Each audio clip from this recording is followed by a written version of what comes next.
Adam Warlock is one of the best healers in the game. You might not want to hear that. And this is for reasons you might not be considering. He's a hero that has the best pure burst healing on cooldown in the game, and because of this, he gets no street cred. I'm going to talk about that later. His healing isn't over time, it's like Loki's, it's right there spot healing. And he has a ton of it, especially when you know how his abilities work. And when you know how those abilities work, you can use it to your advantage. He's got massive strengths, but that comes with weaknesses. His ultimate has the ability to bring back teammates, and not to mention, he's secretly a DPS character in disguise. He's a hero that, with all ranks considered, has the third best win rate out of all 8 strategists in the game. That's overall, but what's wild about that win rate is as you move up in ranks, he gets into the middle of the pack. Gold, Diamond, Grandmaster, but as you get to the top, the best players in the game, Eternity, he comes in second, and then finally, one above all, the last division, he's got the highest win rate. We're going to explore that. There's a reason for that. And that reason alone might be enough for you to learn Adam Warlock. So in this guide, I'm going to discuss how to play him, where his strengths are. He's got a couple different play styles, and ideally you want to learn them all, but even if it's just one, that's going to be enough to do well with him. Starting off, it's worth noting that Adam is a 250 health point hero. He's a squishy strategist, and there's a few of them opposed to Luna Snow, Mantis. They have 275 health.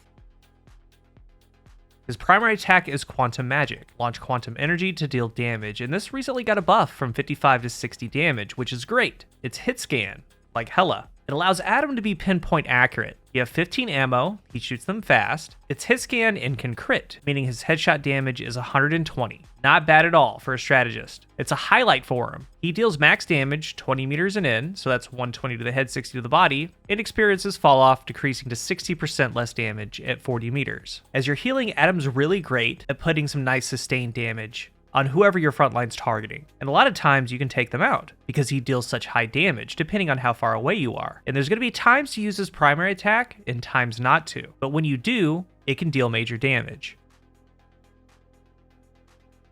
His right click is Cosmic Cluster, left trigger on controller, gather quantum energy into a cluster, and then swiftly launch it at the enemy. Pretty much his main attack, and there's reasons for that. This is a hold and release. You hold it, charge up, then release. When it's at full charge, he'll just sit there waiting for you to release. The maximum projectile count is 5. They travel at 100 meters a second, so these are not hit scan. These are projectiles. They have travel time. And with a combination of travel time and being a projectile, 5 of them coming out back to back to back, they're going to spread at a distance as you're tracking. This shares ammo with your primary attack. Each of these projectiles deal 38 damage, and they cannot crit, meaning that if all 5 projectiles land, it's 190 damage. And this is a great time to bring up that recent primary buff. It went from 55 to 60, so this 190 damage used to pair with that 55 damage, and a full combo from the 190 that a primary body shot would be 245. Now this combo deals 250 because they upped it to 60, meaning you can kill 250 health characters. Adam couldn't do this before. If you land everything to the body 20 meters and in, you can now. So more on that in a moment. The best thing about this attack is that it receives 0 damage drop off, meaning it doesn't matter if you landed at 5 meters or 50, it's always going to deal the max damage, 38 per hit. And this is why you're using it mostly, because as a healer, you're going to be kind of in the back, you're going to be helping out. I mean, this is one way to play him. If you are, this is great, but just in general, it's the most damage you could do consistently, because you're past 20 meters a lot of the time from your enemies, it's the most damage you can do, because your primary is suffering fall off, the charge shot does not. And if you land the whole thing, it's 190. But you need to get into a habit of, as soon as you throw this attack, follow it up with a primary. It's seamless with how the animations work. This is your main combo with Adam. Hold and release the cluster, immediately follow with the primary attack. And this combo, very seamless. If it's to the body, it's 190.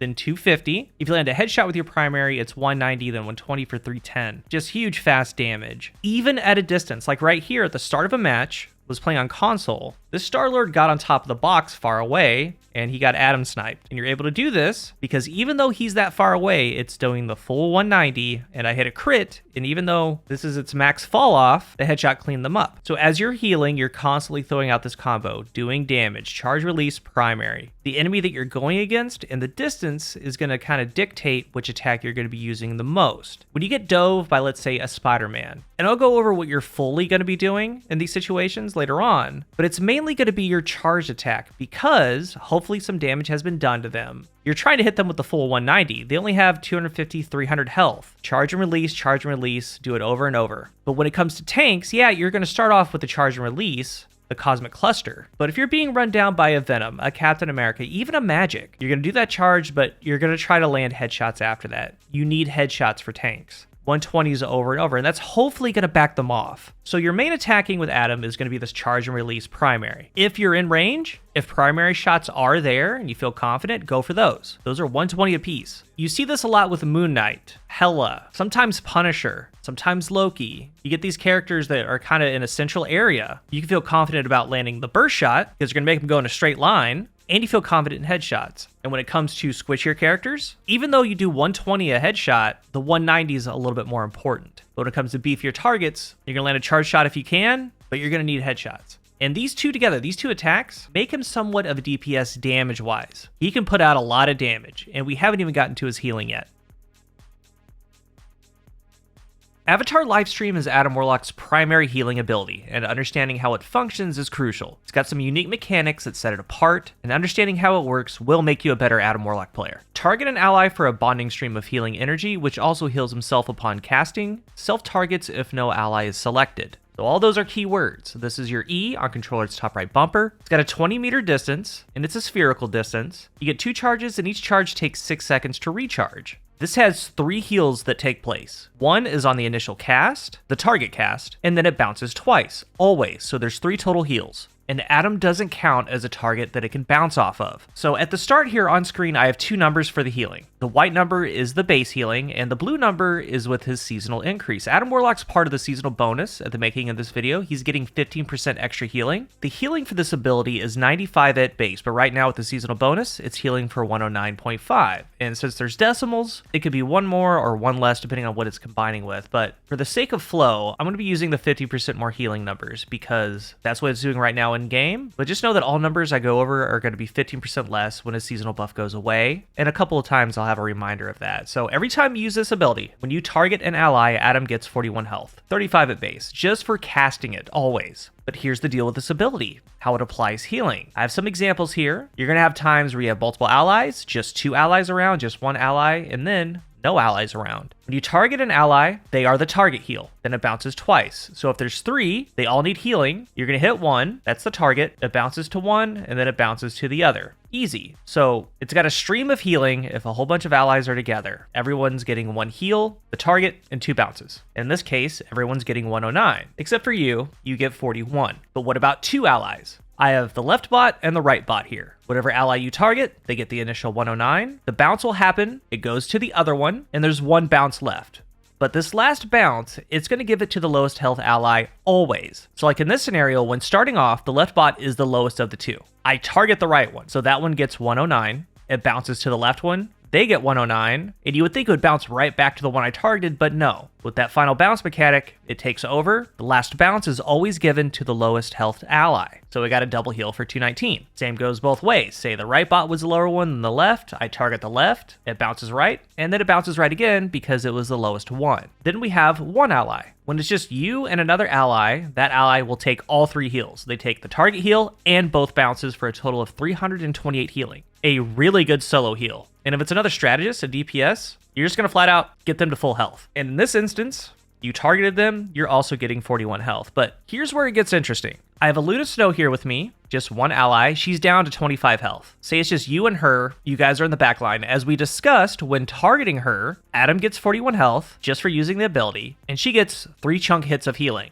1 for the target, 2 bounces. She goes full health. But when Adam is alone and uses this ability, or better yet, when Adam does not target an ally, meaning you're not looking at an ally, you're looking away at the floor, at the ground, wherever, even at an enemy. When you use this ability, Adam receives the initial target cast, which means he gets 109. Not only that, he also receives his self-healing number of 41 just for casting the ability. So in this season's case, he self-heals for a total of 150 health when you're not targeting an ally. And it's going to go to 130 after his seasonal buff has gone away, but that's still a massive self-heal. But in this scenario, with only 1 ally, just you and this Luna Snow, we're going to come back to it. She has 25 health, so I heal her. I got 41, she got 328. But instead, if I don't target her, instead target myself, that's just looking away from her. I get the 109, then I get a 41, and since Adam does not count as a bounce, she's going to receive the 2 bounces of healing. So in this scenario, I got 150, she got 218, bringing her total health to the 243. Sure, not max, but I got 150 instead of 41. So in battle, you can do things like this, especially if you have another support. Say you're both low health, that keeps you both alive. And if you're an aggressive Adam, you're midline by the tanks, that includes peeling for your supports, helping them out. This is a great tool to utilize. So say you're super low, the other support's down, or they're not close to you, or maybe you're putting in a lot of damage, you want to keep going. You can just be looking at the enemy, use the ability, you target yourself for 150, and whoever's around you is still also going to get healed. Say you're with the tanks, say you're with the Groot up there, you're getting 150 and they're getting 218, 219. They get those 2 bounces. Or if everyone's there, you get the 150 and 2 allies each get 109. It's wild. And since it does bounce, you can get allies that you can't see. Maybe one ally is around a corner. You can still target someone that has full health. It's still going to bounce 2 times. And it's actually good if they're full health, because that means they're going to get both bounces because they're the lowest health ally. It's a very strong heal. The 6-second cooldown is manageable, but it does require some careful use. Importantly though, understanding how it works is crucial to maximizing your potential. That's the goal, maximizing your ability to do better with Adam Warlock. This is one of those ways. And his playstyle helps mitigate that cooldown. You're always busy, and it's making it all effective in battle. And we're going to discuss how this fits into Adam Warlock's overall playstyle in a later section.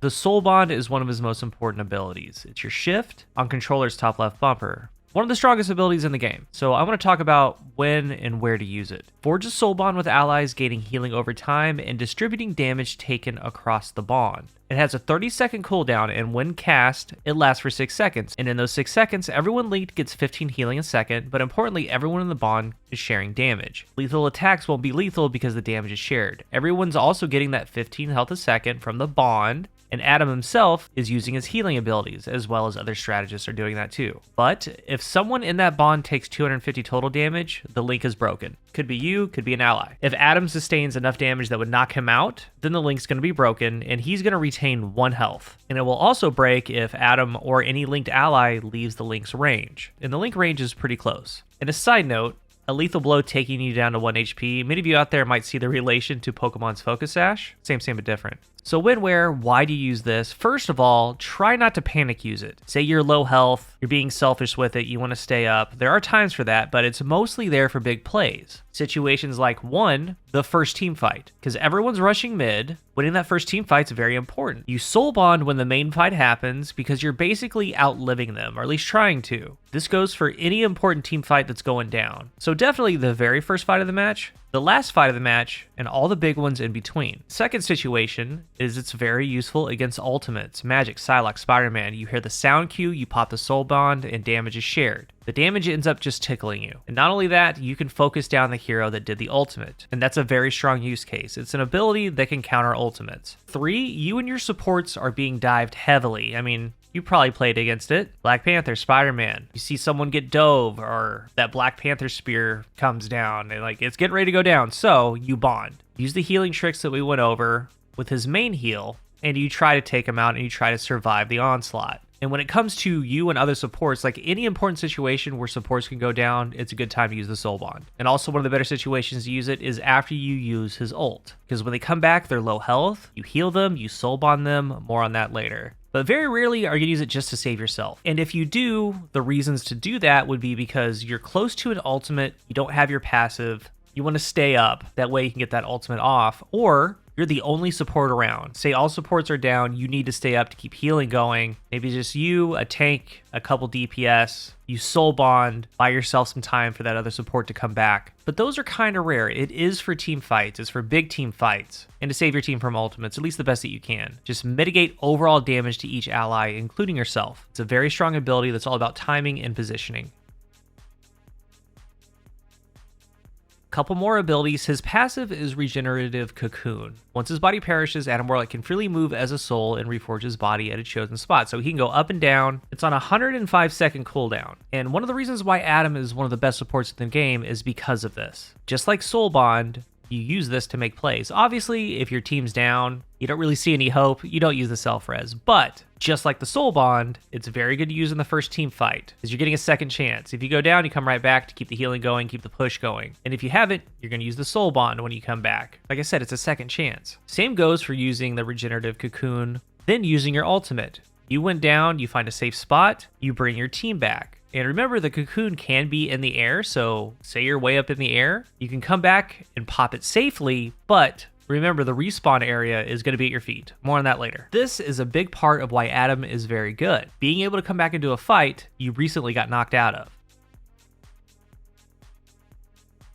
His ultimate is very good, but you need to understand what's going on with it, how it works, and I'm going to try and break it down as easily as possible. And I think after it's all said and done, you're going to be a pro at it. Karmic Revival. Awaken the karma of allies to revive them. Allies revived have lower health but enjoy a brief period of invincibility. When you resurrect them, they have a few invincibility frames and they come back with 100 health. So that's why it's important to live stream and soul bond. That gets everyone healthy. Sometimes you might be low on cooldowns yourself. You only get off one. You can soul bond, help sustain, and then get off your healing when the recharge comes back. So when do you pop it? Who should you save? Well, let's start at the beginning. First of all, when you have your ult, this is very important, when it's up, right above the icon, it shows you who on your team is down that's in your range. The range is 30 meters from Adam Warlock, and I'll go over more of that in a second. But you're going to see 1, 2, multiple. This means that once you revive, for sure, those heroes are coming back. And this knowledge is a great starting point because you're going to be looking for key allies. When you actually pop his ult,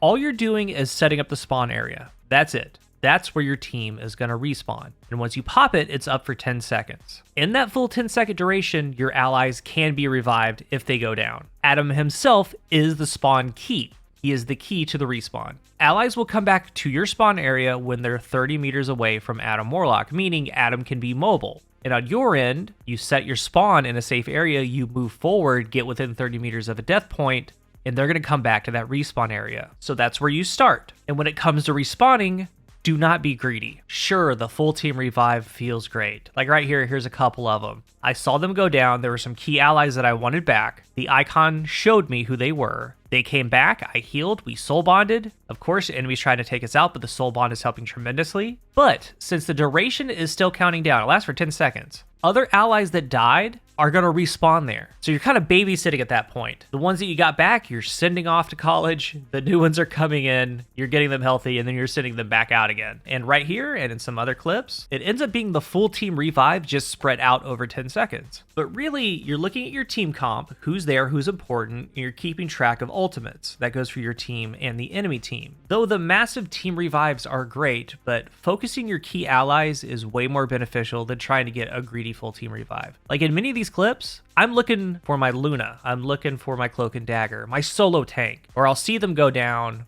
and now it's time for me to bring them back. Because in key fights, you want them there, especially the other support. Like 9 out of 10 times, I see that they have their ult or they're close to it, so I want to get them back as soon as possible. And if you're playing with random players, more than likely, they're just going to pop their ult because they're low health when they get revived by Adam, which is good. That's what you want. The same goes for a tank, especially a solo tank. The tank is taking a lot of aggro from your team, the brunt of the damage, so getting them back is huge. And you look at it like this, your priority is your key ally that you want for the fight. Again, before the game, during the game, you're keeping track of your team comp. People might switch, but okay, I have a solo tank, I have one extra healer. This Bucky is close to his ult, so maybe you want to bring that Bucky back if he goes down, knowing he's going to ult once you get him healthy. But once you get your key ally, more often than not, you're getting more, because the duration is 10 seconds. And you're moving around, you're getting people back up. Your job is to get the initial revive that you chose, get them healthy, and you go search for more. But 9 out of 10 times, you're getting more than that ally because people are just kind of going down. When they spawn at the spawn point, you get them healthy again.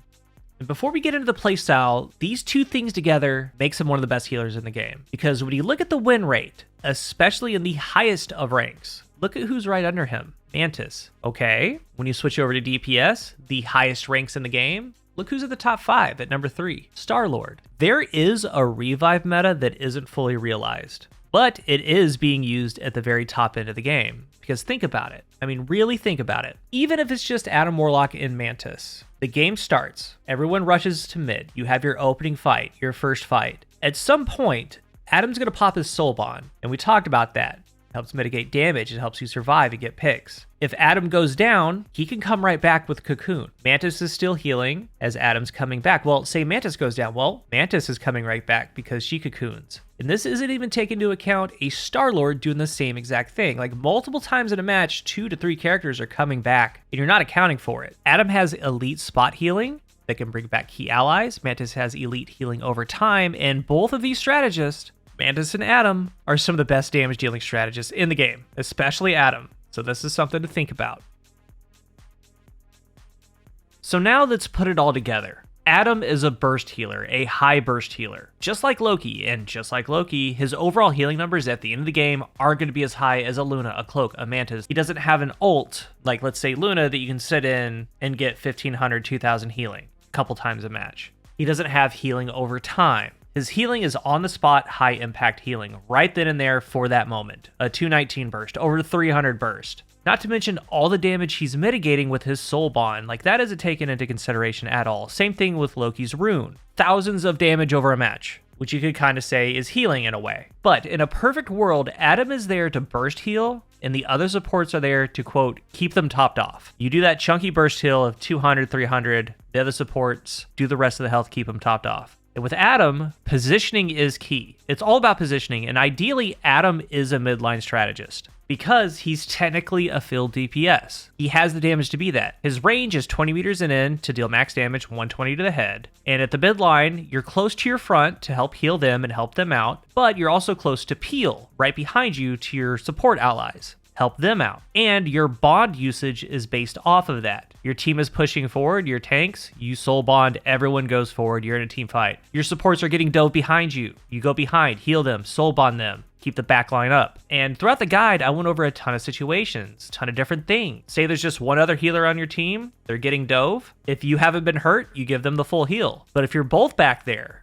both getting hurt, you target yourself. You give yourself 150, they get 219, try to survive. Little things like that. But what you're mostly doing in this midline is putting in as much damage as you can and every 6 seconds throwing out a heal. And that heal, like I said, because you're basically a DPS, could be on yourself. You're just doing damage, you press the heal button. Doing damage, press the heal button, because it's still bouncing twice to everyone around you. Or you're doing damage, you see critical health in front of you on a tank, you target them, give them more healing. Enemies within range, you're going for 120 headshots most of the time because it has no damage fall off, you're doing that charge release headshot. Do damage, burst heal, do damage, burst heal. And this is the most aggressive form of Adam, and personally, this is where Adam excels. But Adam can also play backline, and when you play backline, a couple things shift in your mindset. You're still burst healing, and again, in a perfect world, you're burst healing and the other supports are keeping everyone topped off. But in a backline, Adam becomes more of a support babysitter, like Loki, especially in a triple healer setup, because Adam is making sure that the supports are alive, the other two supports are doing the main healing. You have your burst every now and then, but Adam has the burst to keep your supports alive. Adam has the soul bond to keep your supports alive. Like every tool in his arsenal helps keep the supports up. But even if it's just you and one other support, we'll take a Mantis, we'll take a Luna. You can do that too. Make sure that they don't go down. You're doing your burst heal, you're doing your burst damage shots, charge and release primary at a distance, and relying on the other support to do the top off. And making sure that the other support does not go down. He has enough healing to make sure that they don't go down or they're in a fight longer than they should be. In the in-between, you're making revive plays when you have your ult. And we talked about this. Key allies you see go down in front of you or beside you. You get safe, get a position, you bring them back. And in that process, once you got your key ally back, others are going to come within those 8 to 10 seconds if they went down. And you're just going to repeat that cycle. But an aggressive Adam is the best Adam. As you learn this hero, you learn the game, you're going to see that strength. But even if you aren't aggressive right now or starting out or ever, he's still an asset because of his full kit of the things that you can do. And I hope that this guide armed you with everything you need to know to excel with Adam Warlock. He's a very important hero to learn. If you're new here, remember to hit the subscribe button. And if you are subscribed, thank you so much for your support. Let's talk about Adam Warlock down below. And as always, share your tips. Gather as much information as you can from here, Reddit, X, other YouTube videos. Gather as much information, be the best player you can be. But let's talk about it down below. Thank you for watching. And until the next one, I am CoolGuy.